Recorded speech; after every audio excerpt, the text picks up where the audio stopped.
ధ్యానం చేయబోతున్నామో శ్రద్ధగా ఆసక్తితో దేవుని మాటలు విని మనము బలపరచబడుతూ ముందుకు నడవాలి. ఇక్కడ మనము ఉగ్రత దినము ఎలా ఉంటుంది, ఉగ్రత దినం అనేది ఎలాగా ఉంటుందో ఇక్కడ మనకు దేవుని వాక్యములో మనకు దేవుడు రాయించాడు. ఉగ్రత అనేది చాలా భయంకరంగా ఉంటుంది. చాలా లోకంలో మాటలు చెప్తాంటారు, ఎంత ఉద్దండమమ్మ అంటా ఉంటారు కదా.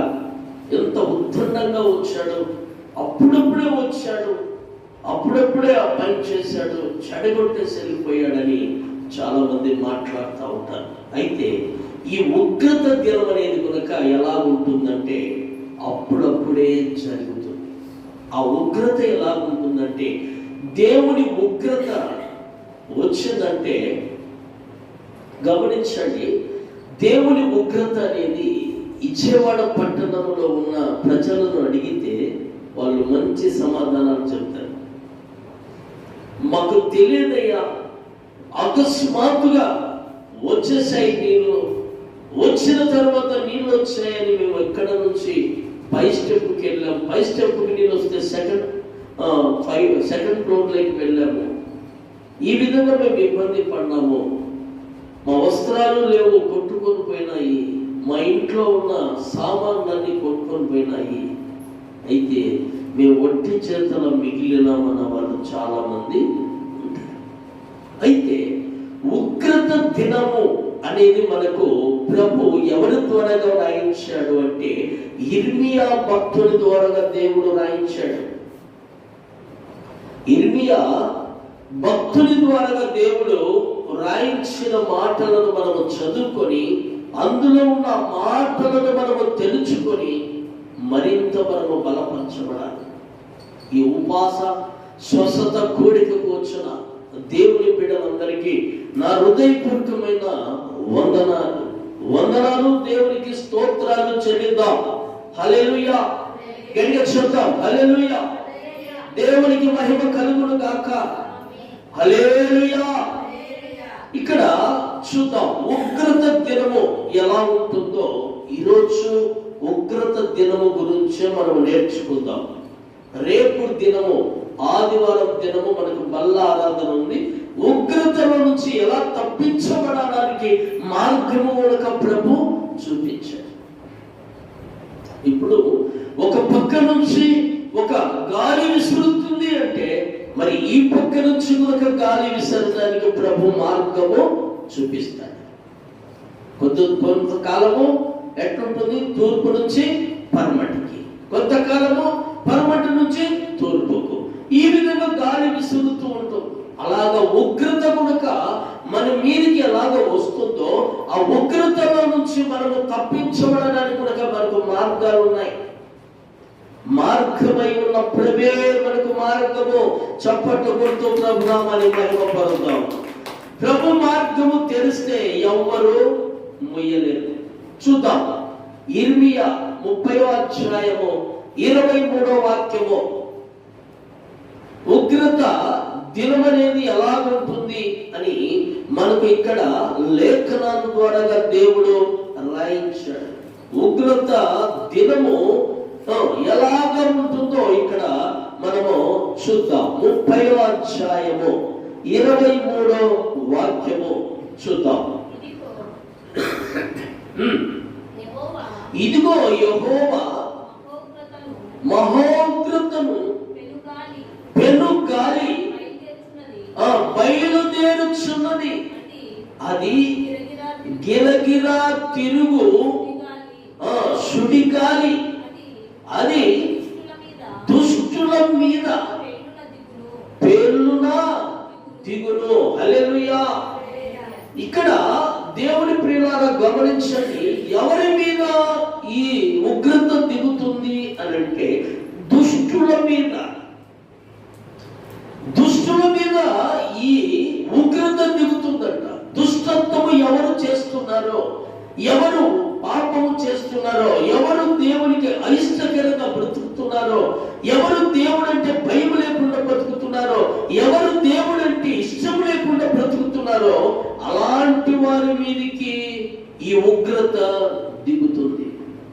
అది ఎలా దిగుతుందంట? గిరగిర గిరగిర గిర తిరుగుతూ వస్తుందంట సుడిగాలి. ఆ సుడిగాలిలో గిరగిర గిర తిరుగుతూ వస్తే తట్టుకుంటామా మనము? ఎప్పుడో కొట్టుకొని పోతాం. దేవుని బిడ్డలారా గమనించండి, ఇక్కడ దేవుడు ఒక లేఖన మనకు రాయించాడు. దుష్టుల మీద ఈ ఉగ్రత వస్తుందని ప్రభువుల వారు చెప్తున్నారు. దుష్టత్వమును మాను, దుష్టత్వము మాను, అన్యాయమును మాను, అక్రమమును మాను, దొంగతనము మాను, వ్యభిచారము మాను, తాగుడుతనము నుంచి మాను. ఇవన్నీ మానుకొని దేవుని ఉగ్రతలో నుంచి మనము తప్పించబడాలని దేవుని వాక్యం సెలవిస్తా ఉంది. దేవుని ప్రియులారా గమనించండి, ఇక్కడ దేవుడు రాయించిన మాట, ఉగ్రత ఎవరి మీదకి వస్తుందని అంటే దుష్టుల మీదకి వస్తుంది. నువ్వు దుష్టత్వము మానుకుంటే నీ మీదికి రాదది. నువ్వు దుష్టత్వము చేస్తూ దుష్టత్వములోనే నడుస్తూ దేవునికి అయిష్టకరంగా దేవుడు చెప్పినట్టు వినకుండా దేవుని మార్గంలో నడవకుండా ఎప్పుడైతే నువ్వు నడుచుకుంటావో తప్పకుండా నీ మీదికి దేవుని ఉగ్రత వస్తుంది. హల్లెలూయా. చూద్దామా మరొక మాట, హెజ్కేలు గ్రంథము చూద్దాం. హెజ్కేలు గ్రంథము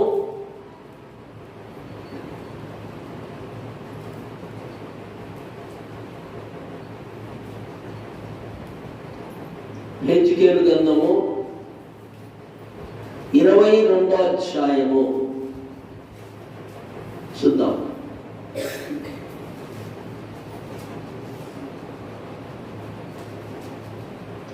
22వ అధ్యాయము 31వ వచనము చూద్దాం. కావున నేను నా క్రోధమును వారి మీద కుమ్మరింతును, వారి ప్రవర్తన ఫలము వారి మీదికి రప్పించి నా ఉగ్రత చేత వారిని దహింతును. ఇదే ప్రభువైన యెహోవా వాక్కు. చప్పట్లు కొడుతూ ప్రభునామాన్ని మహిమపడదాం. ఎవరి మీదకి వస్తుందంటే ఆయన ఉగ్రత అని అంటే, కావున నేను నా క్రోధమును వారి మీద కుమ్మరింతును, వారి ప్రవర్తన ఫలము వారి మీదికి రప్పించి నా ఉగ్రత చేత వారిని దహింతును. ఇదే ప్రభువైన యెహోవా వాక్కు. ఎలా ఉంటుంది మన ఫలము? నువ్వు ఏ ఫలము ఫలిస్తావో, లేదు ఏ పంట ఇచ్చుతావో ఆ పంటను కోస్తావని ప్రభు చెప్తున్నాడు. నీ ఫలమును బట్టి నీ మీదికి ఉగ్రత వస్తుంది. నీ మంచి ఫలాలను ఫలిస్తా ఉంటే ఉగ్రత అనేది నీ దగ్గరికి రాదు. చెడ్డ ఫలాలను ఫలిస్తా ఉంటే నీ మీదికి ఉగ్రత వస్తుంది. మంచి ఫలములు అంటే మనం తింటామా? తినం. మంచి ఫలములు తినమని దేవుడు చెప్తున్నాడు. మంచి ఫలాలు ఫలించాలంటున్నాడు. నువ్వు ఫలించే ఒక చెట్టులాగా నువ్వు ఫలిస్తే నీ పండ్ల మీద అందరికీ ఏముండాలంటున్నాడు? అందరికీ ఇష్టం ఉండాలి. నువ్వు ఫలించే ఫలాలను బట్టి, నువ్వు ఫలించే ఫలాలు అందరికీ సేతుగా, అందరికీ అయిష్టకరంగా ఎప్పుడైతే ఉంటాయో ఆ ఫలాలను ఏం చేస్తారు? ఎవరు వాటి వైపు చూడరు. వాళ్ళని చూసి ఏమంటా ఉంటారు? ఛీ, వీళ్ళ ప్రవర్తన మంచిది కాదు. ఛీ, వీళ్ళ ప్రవర్తన మంచిది కాదు. వీళ్ళతో ఎవరు సావాసం చేస్తారు? వీళ్ళు మంచి వాళ్ళు కాదని ప్రజలు అన్నారంటే దేవునికి ఎంత బాధ ఉంటుందో ఆలోచన చేయండి దేవుని బిడ్డలారా. అందుకే దేవుడు అంటున్నాడు, వాళ్ళ ఫలమును బట్టి వారి మీదకి నా ఉగ్రత. ఎలా వస్తుందంట ఉగ్రత? చాలా భయంకరంగా ఉంటుంది ఆ ఉగ్రత. మనం ఇప్పుడు చెప్పుకుంటున్నాం కాబట్టి, ఇక్కడ మందిరంలో కూర్చున్నాం కాబట్టి ఏమి కనపడలేదు, ఉగ్రత లేదనుకోవచ్చు. ఉగ్రత దినములను తట్టుకోలేవు. నీ వల్ల కాదు, నీ శక్తి చాలదు, నీ బలము చాలదు, నువ్వు 10 మంది బలము తెచ్చుకునే నీకు చాలదు. దేవుని ఉగ్రతకు మనము ఏం చేయాలంటే చోటిచ్చే వారముగా ఉండకూడదు. మనం ఫలించాల్సింది ఏం ఫలించాలి? మంచి ఫలములను ఫలించే చెట్టు వలె ఉండాలి. అందుకే ప్రభు వస్తూ శిష్యులు ప్రభు వస్తూ ఏం చేశారంటే, ఇక్కడ ఒక అంజూరపు చెట్టు ఉంది, ఈ చెట్టుకు ఫలాలునేమో తిందాం రండి అని చెప్పేసి ప్రభు అక్కడికి వెళ్ళినప్పుడు అక్కడ చూస్తే ఆకులు తప్ప ఒక్క పండ్ల ఫలము కనుక లేదు. ఈ ఆకులు ఒకటే ఉన్నాయి, ఒక్క ఫలము కనుక ఈ చెట్టుకు కాయలేదు. ఇంత పెద్దదైంది, ఇంత ఎదిగింది, దీనికి ఒక్క ఫలము కనుక లేదు అని అంటే ఇది ఫలములు కాసే చెట్టు కాదని దేవుడు ఏం చేశాడు అంటే దాన్ని శపించేశాడు. అంతే, శపించేశాడు. చెట్టు వెళ్ళిపోయింది. దేవుని ప్రియులారా గమనించండి, నేను చెప్తున్న మాటలను ఏదో ఒక మాట మీ హృదయానికి తాకాల మాట. అప్పుడే నువ్వు దేవునితో సావాసము కలిగి ఉండునట్లు. ఆ మాట నీకు తగిలి నువ్వు మారకపోతే, నీ జీవితాన్ని మార్చుకోకపోతే, నీ ప్రవర్తన మార్చుకోకపోతే నీవు దేవునికి కుమార్తెవు కాలేవు, కుమారునివి కాలేవు. దేవుని ప్రియులారా గమనించండి, దేవుని ఆత్మ చేత తన దాసుడు నింపి మాట్లాడుతూ ఉన్నాడు. ఏదో ఒక మాట నీ హృదయానికి తాకినప్పుడు నీవు చెడ్డ ఫలములు ఫలిస్తూ ఉంటే వాటిని వదిలిపెట్టి మంచి ఫలములు ఫలించే వ్యక్తిగా నువ్వు మార్చబడితే నా ప్రభు నీకు తోడుగా ఉండి, నీకు నీడగా ఉండి, నీ కుటుంబాన్ని అభివృద్ధి పరిచి నడిపించగలను. అలాంటి కృప మనము పొందాలి. మూడో మాట కనుక మనం చూద్దాం. మూడో మాట హేబేలు గ్రంథము.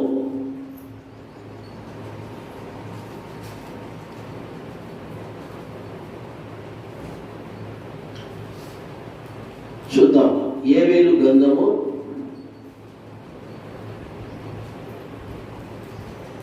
2వ అధ్యాయం. హేబేలు గ్రంథము 2వ అధ్యాయము చూద్దాం.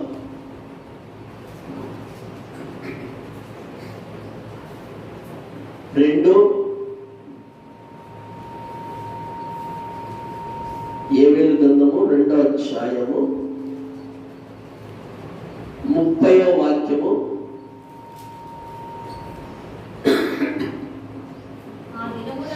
ముప్పై 32 వరకు కనుక చదువుకుందాము.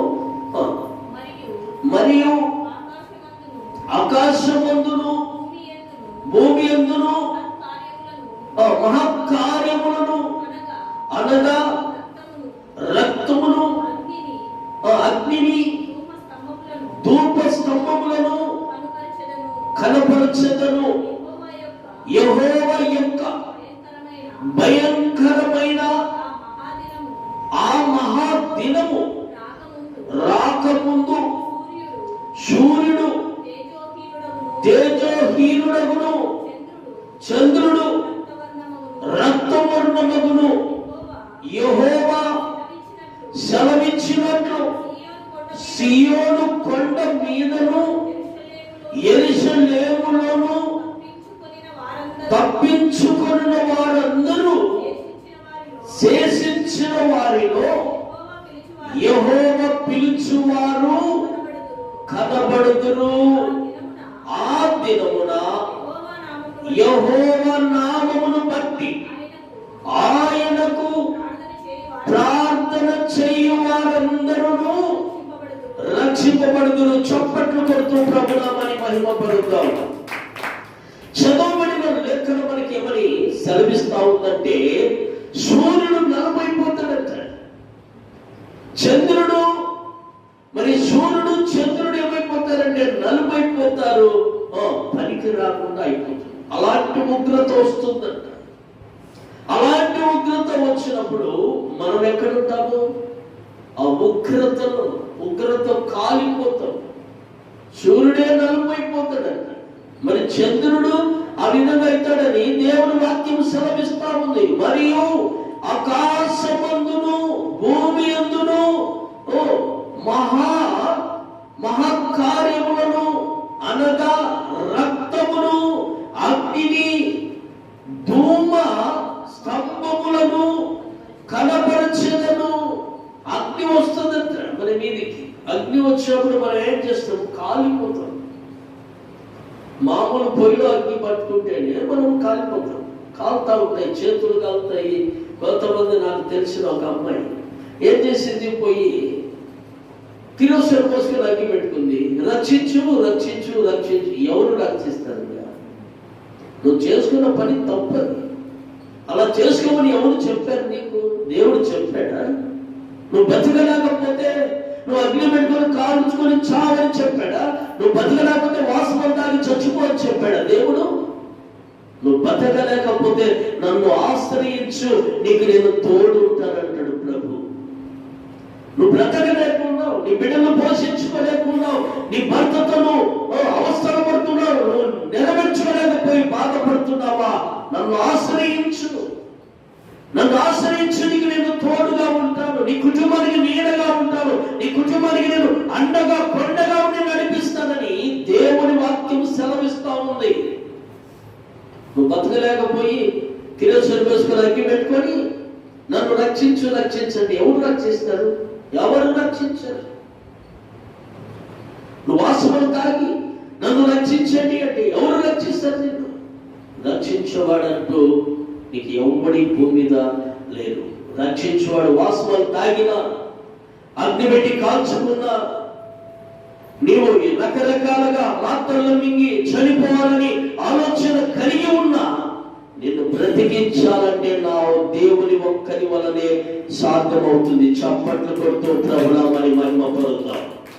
నువ్వు దేవుని అనుసరించి నడుచు, ఉగ్రత నీ మీదకి రాదు. నువ్వు దేవుని అనుసరించకుండా నడిచి లోకములో ఉన్నట్టు అన్ని నాకు కావాలని అన్ని అనుభవిస్తూ నువ్వు వెళుతూ మళ్ళీ దేవుడు నన్ను కాపాడలేడు, దేవుడు మాకు తోడు లేడు, మీకున్నాడు మాకు లేడు, మీకున్నాడు మాకు లేదంటే మీరున్నట్లు మేము ఉండాలి, మీరున్నట్లు మేము ఉండాలి, మీలాగా మేము ప్రార్థన చేయాలి, మీ మాదిరి మేము కూడా నడుచుకుంటే దేవుడు మీలాగా మమ్మల్ని కూడా కాపాడుతాడని ఆలోచన నీకు లేదా? ఆలోచన నీకు లేదా? నా దేవుడు నిన్ను కాదు, ఎవరినైనా ఆయన అనుసరించి నడిచిన వారందరినీ ఆయన చేయబట్టి నడిపించడానికి సమర్థుడుగా ఉన్నాడు. చప్పట్లు కొడుతూ ప్రభునామాన్ని మహిమ పొందుతాం. మీకైతే దేవుడు ఇచ్చాడయ్యా, మాకైతే ఇవ్వలేదు. దేవుడు మీకు తోడున్నాడు, మాకు లేడు అంటే ఎందుకున్నాడు? నువ్వు నాలాగా నడుచుకో, నాలాగా అన్నపానములు మానేయి, నా మాదిరి నిద్ర ఆగారని వదిలిపెట్టు. ఆరోగ్యము సరిగా ఉన్నా సరిగా లేకపోయినా సమయానికి లేచి దేవునితో కలుసుకుని నువ్వు మాట్లాడు.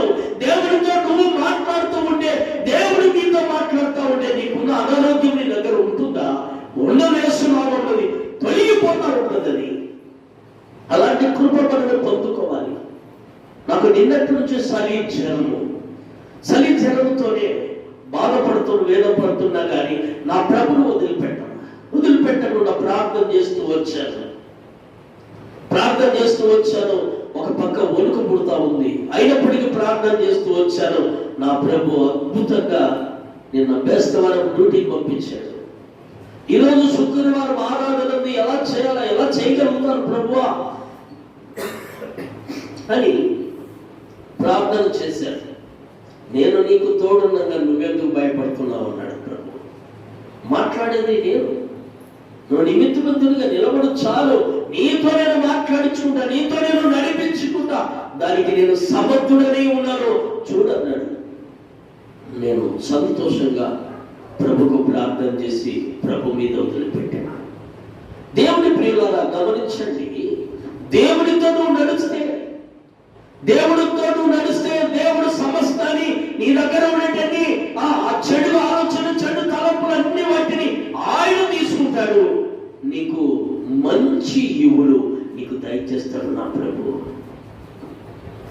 మంచి ఈవులు నీకు దయచేసి నీకు ఏమేమి అవసరమో, ఈ లోకంలో బ్రతకాల్సిన ఏమేమి నీకు అవసరం ఉన్నాయో వాటినన్నిటినీ నా ప్రభు నీకు ఇచ్చి ఈ భూమి మీద నడిపిస్తాడు. నువ్వు ఆయన అనుసరించి నడిచినంత కాలము. ఆయన వదిలిపెట్టావా? ఆయన వదిలిపెట్టావా? ఇక ఖచ్చితంగా నీ దగ్గరికి వచ్చేది దురాత్మనే. దురాత్మ నీ దగ్గరికి వచ్చి రకరకాలుగా ప్రేరేపించి, రకరకాలుగా నీకు ఆశలు పుట్టించి నిన్ను ఈడ్చుకొని పోతుంది. ఈడ్చుకొని ఎక్కడికి పోతుంది? పరలోక రాజ్యంలో 3 రాజ్యాలు ఉన్నాయి. పరలోక రాజ్యంలో 3 ఉన్నాయి. పరలోక రాజ్యము ప్రభు దగ్గర నీకు నివాసం ఉంది. తప్పితే ఏమున్నాయి? 2 ఉన్నాయి. నరకలోకం ఉంది, పాతాళ లోకం ఉంది. ఈ 3 ఉన్నాయి అనేది గమనించండి. ఖచ్చితంగా ఈ 3 ఉన్నాయి. ఈ 3 ఉన్న దాంట్లో పరలోక రాజ్యంలో ప్రభు ఉంటాడు, తండ్రి అయిన దేవుడు ఉంటాడు. అక్కడ నీకు తీర్పు ఉంటుంది.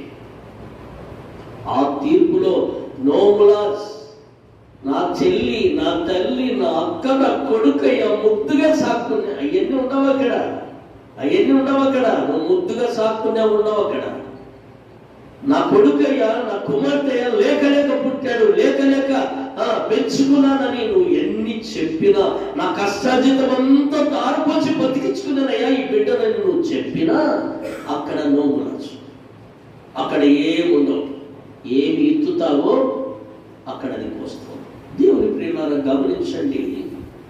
ఎందుకు ఈ మాటలు దేవుడు మనకు నేర్పుతున్నాడు అంటే, నువ్వు సరైన బాటలో నడిచి, సరైన మార్గంలో నడిచి ఆ ప్రభును నువ్వు ఎప్పుడైతే గట్టిగా పట్టుకుంటావో ప్రభు నీకు తోడుండి నడిపిస్తాడు. చప్పట్లు కొడుతూ ప్రభు నామని మహిమపడతాం. చూద్దాం మరొక మాట చూద్దాం. ఆమోసు గ్రంథము 5వ అధ్యాయము. ఆమోసు గ్రంథము 5వ అధ్యాయము. ఇక్కడ దేవుని ఉగ్రత దినము అంధకారముగా ఉంటుందంట. దేవుని ఉగ్రత దినము అంధకారముగా ఉంటుందంట. 18వ వాక్యములకి రండి. 5:18 చూద్దాం. యెహోవా దినము రావాలని ఆశ పెట్టుకొని ఉన్నవారులారా, మీకు శ్రమ యెహోవా దినము వచ్చుట వలన మీకు ప్రయోజనమేమి? అది వెలుగు కాదు, అది అంధకారము. కింద చదువు. ఒకడు సింహముల వద్ద నుండి తప్పించుకొనగా ఎలుగు బట్టి ఎదురైనట్లు వాడు ఇంటిలోనికి పోయి గోడ మీద చెయ్యి వేయగా పాము వాని కరిచినట్లు ఆ దినమును. హల్లెలూయా. చూడండి, దేవుని వాక్యములో ఏం చెప్తున్నాడు దేవుడు, ఎంత చక్కగా చెప్తున్నాడో. సింహం ఎదురైంది, సింహం వారి నుంచి తప్పించుకున్నానే అనుకోవచ్చు. రెండోది, ఎలుగుబంటి నీకు ఎదురు కావచ్చు. ఎలుగుబంటి ద్వారా నువ్వు తప్పించుకొని నేను గోడ ఎక్కి నా ఇంట్లోకి వెళ్ళిపోయాడు కానీ నువ్వు అక్కడికి వెళితే గోడ మీద నీకు సర్పం ఉందంట. అక్కడ ఆలోచన చేయండి, ఎలా ఉంటుంది ఉగ్రత. దేవుని ఉగ్రతలో నువ్వు ఎలా తప్పించుకోగలము? సింహం అంటేనే ఒక అడవికి ఒక రాజు. అలాంటి రాజు చేతులను తప్పించుకున్నా, ఎలుగుబంటి చేతులున్నా నువ్వు తప్పించుకున్నా, నువ్వు ఇంట్లోకి వెళ్ళి తప్పించుకున్నాలే. ఇంకా 2 వాటి నుంచి తప్పించుకున్నానంటే 3వదిగా నీకేముంటుంది? అక్కడ సర్పం ఉంటుంది. ఆ సర్పము కాటేసి నిన్ను చంపుతుంది. దేవుని ప్రియులారా గమనించండి, దేవుడు ఉగ్రత ఎలా ఉంటుందో మనము చక్కగా నేర్చుకుంటున్నాం. దేవుని ఉగ్రతకు చోటిచ్చే బిడ్డలుగా ఉండకూడదు. దేవుడు అంటే మీకు చెల్లాటముగా ఉండొచ్చు. దేవుని ఉగ్రతల గురించి బైబిల్ చదివినప్పుడు ఇలాగుంటుందని ఎంతో భయపడిపోతూ దేవుని పని జరిగిస్తా ఉన్నాను. దేవుని ప్రియులారా గమనించండి, అక్కడే ఒక్కొక్క మాట, చిన్న మాట చూద్దాం. 30వ వచనం,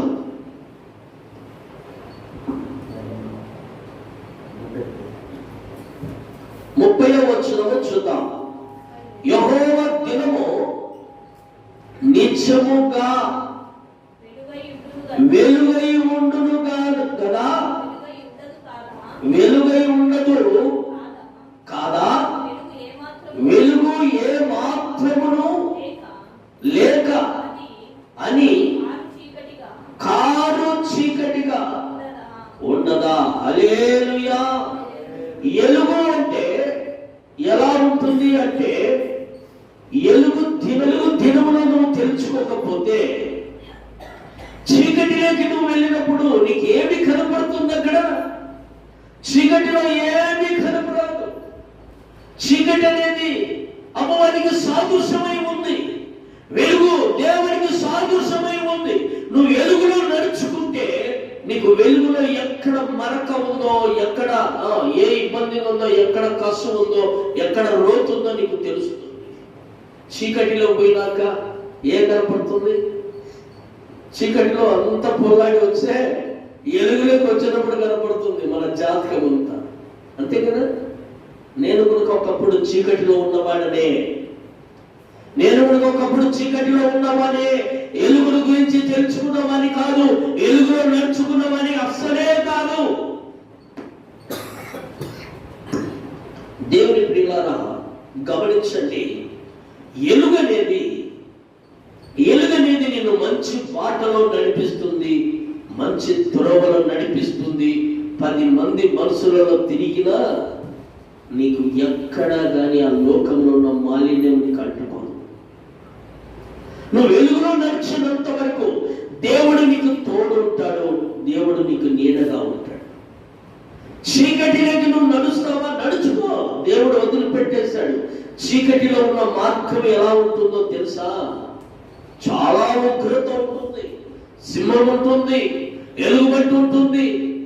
అయితే సింహాన్ని చీల్చిన వాడు దావీదు, ఎలుగుబంటిని చీల్చిన వాడు దావీదు. 2 వాటిని చీల్చి వాటిని అక్కడ వేసి తనకు ఇచ్చిన గొర్రె పిల్లలను కాపాడుకున్నవాడే దావీదు. దావీదుకు ఎవరిచ్చారా శక్తి, ఆ బలము? ఎవరిచ్చారా బలము, శక్తి? దేవుడిచ్చాడు. దేవుడు ఇస్తాడు. ఇచ్చి సింహాన్ని చీల్చగలిగిన శక్తిని ఇచ్చాడు దావీదుకు. ఎలుగుబంటిని కూడా చీల్చి అక్కడ పడేశాడు. చూలు పట్టుకొని తిప్పాడంట దావీదు. దేని? ఎలుగుబంటిని. దేవుని ప్రియులారా గమనించండి, అలాంటి శక్తి, అలాంటి బలము ఈరోజు నువ్వు పొందుకోవాలని, నేను పొందుకోవాలని దేవుడు మాట్లాడుతూ ఉన్నాడు. మనము ఆ విధంగా నడుచుకోకపోతే దేవుడు నీకు దూరమైపోయినాడు అంటే అపవాది నీకు దగ్గరై ఉంటాడు. ఒక రాజ్యానికి పరిపాలన చేసే ఒక సౌలు రాజు ఏం చేశాడంటే, దేవుని మాట వినక, దేవుని మాటను ధిక్కరించి దేవునికి దూరమైపోయాడు. దేవుడు దూరమైపోయినప్పుడు ఏమైపోయాడు? అపవాదికి దగ్గరైపోయాడు. ఒక రాజుగా పరిపాలించిన పరిపాలకుడు, దేవుని ఆత్మచేత నింపబడిన ఒక రాజు. అలాంటి రాజే లోకములో ఉన్న వాటిని అనుసరించి, లోకములో ఉన్నది కావాలని తీసుకొచ్చుకొని దేవుని మాటను ధిక్కరించి వాటినన్నిటినీ తెచ్చి ఇంట్లో పెట్టుకొని ఏం చేశాడు తెలుసా? ఇవన్నీ వాటిని దేవుడు అంటున్నాడు ఏమంటున్నాడు? నా మాట వినటము చేష్టము, కానీ ఇవన్నీ తెచ్చి పెట్టుకొని నాకు బలులు అర్పించాలని కోరుకుంటున్నావా సౌలు రాజా అన్నాడు దేవుడు. అవన్నీ నాకెందుకయ్యా? అవన్నీ నా దగ్గర ఉన్నట్టే నాకని తీసుకొస్తావు. నా మాట ధిక్కరించావు కనుక నా ఆత్మ నీలో ఉండదన్నాడు ప్రభు. ఉండదు, నా ఆత్మ వెళ్ళిపోతా ఉంది. నిజముగా బ్రతికవాడు, సజీవుడిగా బ్రతికవాడు, నిజముగా నన్ను ఆరాధించేవాడు, నిజముగా నన్ను నమ్ముకున్న వారి మీదకి నా ఆత్మ వెళుతానని చెప్పాడు. అక్కడ దావీదు అడవిలో గొర్రెలు కాచుకుంటూ అడవిలో దేవుని ఆరాధించేవాడు, దేవుని హృదయాన్ని గట్టిగా నాకు కావాలని పట్టుకున్న దావీదు దగ్గరికి దేవుని ఆత్మ వెళ్ళిపోయింది. అడవిలోకి వెళ్ళిపోయి గొర్రెలు కాచుకున్న వారి దగ్గరికి వెళ్ళిపోయింది ఆత్మ. ఈ రోజు దేవుని బిడ్డలారా, మీ మీదికి దేవుని ఆత్మ దిగి రావాలి. ఈ రోజు దిగి వచ్చి మీతో మాట్లాడాలి. ఆ విధంగా మాట్లాడి మిమ్మల్ని బలపరచాలి. ఈ ఉపాస స్వస్థత కోడికకు వచ్చిన బిడ్డలకు ఏ విధమైన శోధన ఉన్నా, ఏ విధమైన బాధ ఉన్నా, ఏ విధమైన ఇబ్బంది ఉన్నా, నా దేవుడు ఈ రోజు మిమ్మల్ని విడిపించి ఆయన స్వాధీనంలోకి తీసుకొని మీకు క్షేమమునిచ్చి మిమ్మల్ని మీ ఇళ్లకు ప్రభు పంపాలి. దేవుని ఉగ్రతకు చోటించేవారుగా మీరు ఉండకూడదని దేవుని వాక్యం సెలవిస్తా ఉంది. చూద్దామా మరొక మాట? చివరిగా నా మాటను ముగించేస్తాను.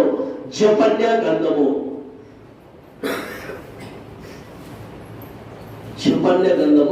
చూద్దాం. జపన్య గ్రంథము 1వ అధ్యాయంలోకి రండి. ఉగ్రత దినము వెండి బంగారములు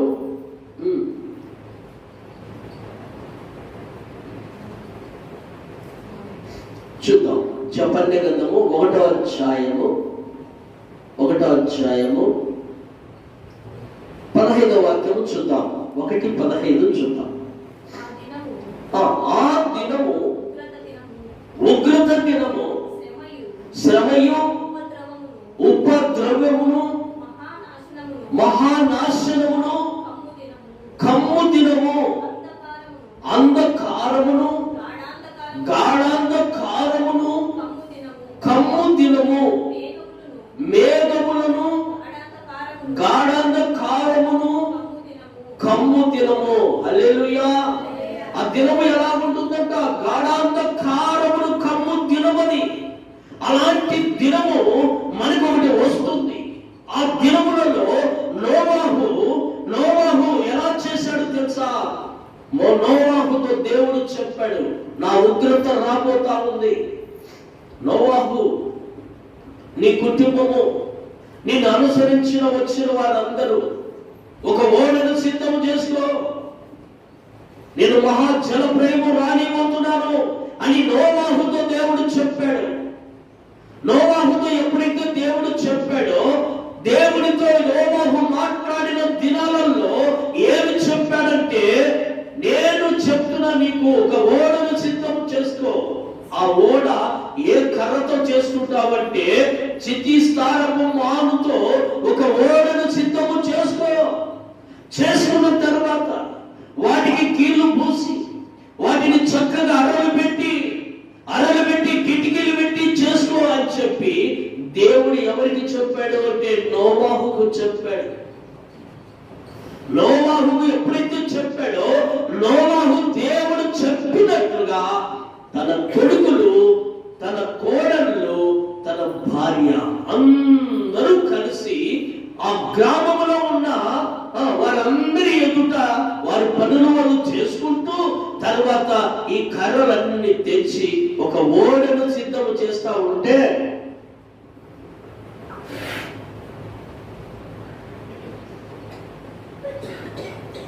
అక్కడ చాలా మంది ఉంటారు కదా, మనలాగా శానిమంతులు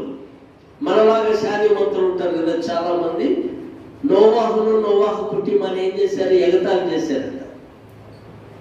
అరే, ఈయనతో దేవుడు మాట్లాడినాడా? ఈయన పిల్లలతో దేవుడు మాట్లాడినాడా? ఈయన భార్యతో మాట్లాడినాడా? ఏదో సునామీ వస్తుందట, ఏదో ఉగ్రత వస్తుందట, 40 రోజులు ప్రచండ వర్షం, ఇవన్నీ చెప్తా ఉంటే మనం వినాలనా? మనం ఏమన్నా చెవులు పువ్వు పెట్టుకున్నామా? మనం ఏమన్నా ఎర్రోళ్ళమ్మా అని మనట్ల శానిమంతులు, అంటే మన మీరు కాదులే, అట్లా శానిమంతులు చాలా మంది ఉంటారు. అలాంటి వారు అక్కడ చాలా మంది అన్నోళ్ళే ఉన్నారంట. ఎవరిని? నోవాహు కుటుంబాన్ని. అయినప్పటికీ నోవాహు పట్టించుకోలేదు.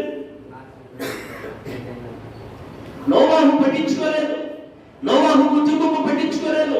దేవుడు ఏం చెప్పాడో, ఏం చేశాడో అదే చేయాలి, అదే జరిగించాలని వాళ్ళు మాత్రం ఓడను మంచిగా సిద్ధం చేసుకున్నారు. అయిపోయింది. అప్పుడు దేవుడు చెప్పాడు, నీవు నీ కుటుంబం అంతా ఓడలోకి వెళ్ళండి. అందులోకి రెండు ఆడమొగ అన్ని వాటిని ఓడలోకి తీసుకోమని చెప్పారు. సింహాలు ఉంటే మనుషులు మామూలుగా ఉంటాయా? ఉండవు. నోవా అంటే సింహాలు కాదు. సింహాలు ఇంకా పెద్ద సింహాలున్నా నోవా అంటే భయపడి లోబడి నమస్కారం పెట్టేటి. ఎందుకు తెలుసా? దేవునితో నడిచిన నోవాహు. నువ్వు కనుక దేవునితో నడిస్తే ఎలాంటి శోధన నీ దగ్గరకు వచ్చినా నీకు నమస్కారం పెట్టి వెళ్ళిపోవాలని. నీ దగ్గర ఉండకూడదు శోధన. వస్తుంది, రాకుండా పోదు. మనుషులము, మానవులము శోధనలు వస్తాయి, బాధలు వస్తాయి, నిందలు వస్తాయి, అవమానాలు వస్తాయి. వాటి వైపు మనం చూడకూడదు. మనం దేవుని వైపు చూసి నడుచుకుంటే వాటికి ఎంతకు అయ్యే కొట్టుకొని పోతుంటాయి. గాలికి కొట్టుకొని పోయి పొట్టు గాలికి ఏమవుతుంది? కొట్టుకొని పోతుంది. ఉంటుందా? నిలబడుతుందా? గట్టి గింజలే నిలబడతాయి. అందుకే దేవుడు నాతో చెప్తా ఉంటాడు, గట్టి గింజలు నీ ఇంటికి వస్తాయి, నీ మందిరానికి వస్తాయి అని చెప్పేవాడు. మనం గట్టి గింజల్లాగా ఉండాలి. తారుగా ఉన్నామనుకో కొట్టుకొని పోతాం మనం కనుక. దేవుని ప్రియులారా గమనించండి, నోవహు ఓడను కట్టాడు. ఓడలోకి దేవునికి ఇష్టకరమైన వాటిని అన్నిటినీ జొత్తలుగా పంపించాడు. అన్ని ఓడలోకి వెళ్ళిపోయిన తర్వాత తలుపు ఎవరేశారు? యేసయ్య తలుపేసేసాడు. నేను తలుపేస్తే ఎవడన్నా తీసేవాడు ఉన్నాడా? యేసయ్య తలుపేస్తే ఎవడన్నా తీసేవాడు ఉన్నాడా? ఎవడు లేడు. యేసయ్య తలుపు తెరిచాడా? ఎవరు నీ దగ్గరగా నేను ముయ్యలేరు. నీకు శోధన చేయాలని ఎవడైనా కానీ, నీకు కీడు చేయాలని ఎవడైనా చేతుబడి చేశాడా? యేసయ్యను అనుసరించి నడుచుకో. వారు చేసేది వాళ్ళ దగ్గరికి వెళ్ళిపోలేస్తున్నామని ఈ కార్యము నా ప్రభు జరిగిస్తాడు. నాతో చూపించాడు ఆ మాట. ఎవడు నీకు చేసినా, ఇక్కడ ఉండకుండా పోవాలని ఎవడు నీకు చేసినా నేను నీకు తోడున్నాననేది వాళ్ళకి అర్థము కావాలన్నాడు నా ప్రభు. నాకే చేశారు చేతుపడి చేశారు ఇక్కడ ఉండకుండా వెళ్ళిపోవాలని. నా ప్రభు నిన్ను ఇక్కడే నిలబెట్టి నిన్ను నడిపిస్తా. నువ్వు ఏమని మందిరము పేరు పెట్టుకున్నావో ఐపీసీ కృపా ప్రార్థన మందిరమును జయప్రదముగా నేను నడిపిస్తా. ఇక్కడే ఈ ఏరియాలో నేను నడిపిస్తానని నా ప్రభు నాతో వాగ్దానం చేశాడు. దేవుని ప్రియులారా గమనించండి, ఏదో ఎవరో చేస్తారు, వాళ్ళు చేస్తారు, వీళ్ళు చేస్తారని మనము భయపడవద్దు.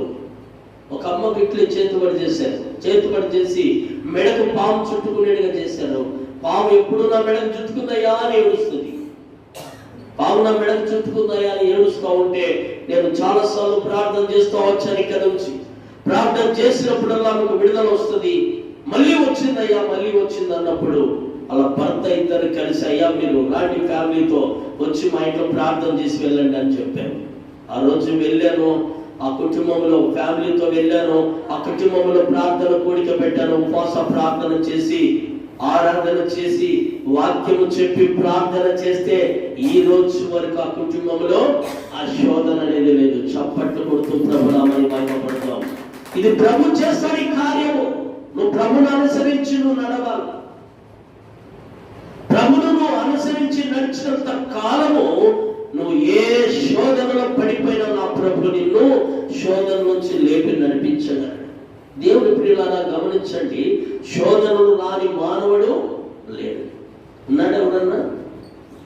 ప్రాణం బాగలేదయ్యా అనేవాడే ఉంటాడు, కానీ నాకు బాగుంది రోజు బాగుంది అన్నవాడు ఎవడన్నా ఉన్నాడా? ఎవడు లేడు. నేను కూడా లేను. దేవుని ప్రియులారా గమనించండి, నువ్వు దేవునితో కలిసి నువ్వు నడుచుకుంటే ప్రతిరోజు నువ్వు ఆరోగ్యవంతునివే. చప్పట్లు కొడుతూ ప్రభునామని మహిమపడతాం. నువ్వు దేవునితో కలుసుకొని నడుచుకో.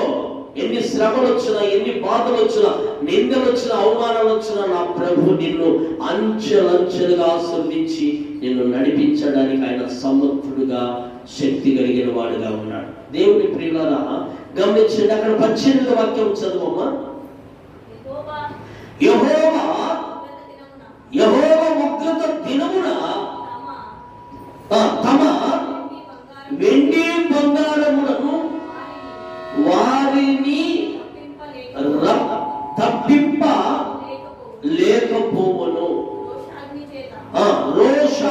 చేత భూమి అంతయు దహింపబడును. హఠాత్తుగా ఆయన భూనివాసులందరినీ సర్వనాశనము చెయ్యబోచున్నాడు. హల్లెలూయా. ఎవరిని సర్వనాశనం చేయబోతున్నాడు? ఎవరిని సర్వనాశనము చేయబోతున్నాడు? భూమి మీద ఉగ్రత దినములలో తప్పించుకోవడానికి మార్గము దేవుడు చూపిస్తున్నాడు. నీకు చూపించినప్పుడు ఇక్కడ అంటున్నాడు, యెహోవా ఉగ్రత దినమున తమ వెండి బంగారములు వారిని తప్పింపలేమంట. బంగారము నాకు ఉంది, అప్ప మెడని నాకు ఉంది, లేకుండా నాకు 7 వారాలు నగలు ఉన్నాయి, నా బీరవు నిండా అయ్యే ఉన్నాయి, నా ఒంటి నిండా అయ్యే ఉన్నాయి, నా చెవులకు ఉన్నాయి, నా ముక్కలకు ఉన్నాయని నువ్వు సంతోషపడుతున్నావా? ఒంటరిగా ఎల్లు, అడవిలోకి ఒంటరిగా ఎల్లు. నీ చెవులుండవు, నీ ముక్కుండవు. నీ చెవులుండవు, నీ ముక్కుండవు. ఎందుకంటే త్వరగా తీలేవు, భయపడి అవి చేతులు వణుకుతా తీలేవు. వాడు దొంగోడు ఏం చేస్తాడు? వచ్చినోడు అవసరం వచ్చి ఒక దగ్గర కత్తి ప్లేడో ఏదో ఒకటి పెట్టుకుంటాడు, ఆ చెవుడు కట్ చేస్తాడు, అంతే కదా. మరి ముక్కరాయి రాకపోతే ఏం చేస్తాడు వాడు?